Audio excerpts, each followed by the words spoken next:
భారత మాతను, నా పుత్రులందరూ వందే మాతరం తల్లి వందనమంటూ పిలిచే భారత మాతను, శ్రీ మహావిష్ణువుకు 10 సార్లు పొరుడు పోసిన పవిత్ర చరిత్ర నాది.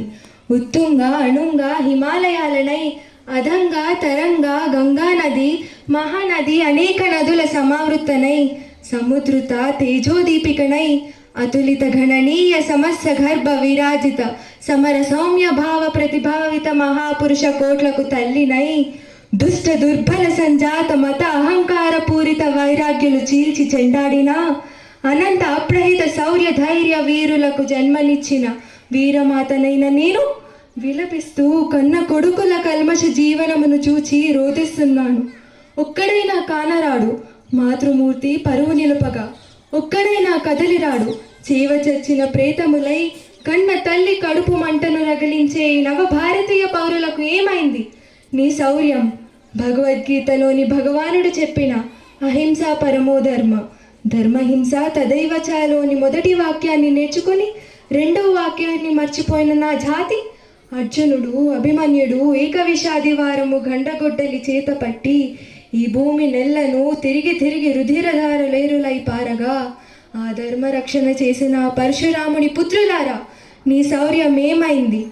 ఒక్క నారీమణికి నిండు సభలో జరిగిన ఘోర అవమానానికి, కురుక్షేత్ర రణరంగమైన ఈ దేశంలో ఆడపడుచులకు అడుగడుగున అవమానాలు అగచాట్లు.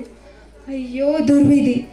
శాంతి సహనం సత్యాచారాలు భూషణములై, పవిత్రత పరిహాసాలకు లోనై తాళలేక కృంగి కృషించి పోతుంటే నన్ను ఒక కవి అంతర్జాతీయ విపణిలో అంగాంగం తాకట్టు పెట్టిన చెరగని అందం నీది అంటూ నిందిస్తుంటే, ఓరి శివాజీ, ఓ రుద్రమ్మ, ఓ వీరనారి ఝాన్సీ రాణి, ఓ అరవింద, ఓ కవిచంద్ర, మీరు పుట్టిన ఈ శూర పుడిమపై తుచ్చులు నీచులు నికృష్టులు మూడులు మూర్ఖులు అవతరించరే. ఏమీ కాల వైపరీత్యము! భారత జాతికి జీవమిచ్చి కన్న తల్లి పిల్లలెల్లరూ కాపాడే ఆ గోమాత తలలు కత్తివేటలకు నేల కొరిగి కృంగిపోతుంటే ఆ నాదం మీకు ఆనందంగా ఉందా? ఓ గోపాల, ఎక్కడున్నావు ప్రభు? ఈ పాపం నేను మోయలేను, పదను లేనిదేనా దేవధర్మం. ఈ పాపం నేను మోయలేను ప్రభు.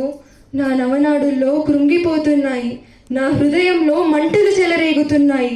ఓ నరసింహమూర్తి, నీ గోరుల్లో బంధించిన ఈ దుష్ట హిరణ్యాక్షులను నాశనం చేయిరా. రా భగవాన్, పవిత్ర నాయి సాధునాం అంటూ అవతరించు. పృథ్వీ 4 దిక్కుల ధర్మాన్ని పునఃస్థాపించు. సనాతన ధర్మాన్ని, సనాతన భారతీయ సంస్కృతిని పునరుద్ధరించు ప్రభు. ధన్యవాదాలు.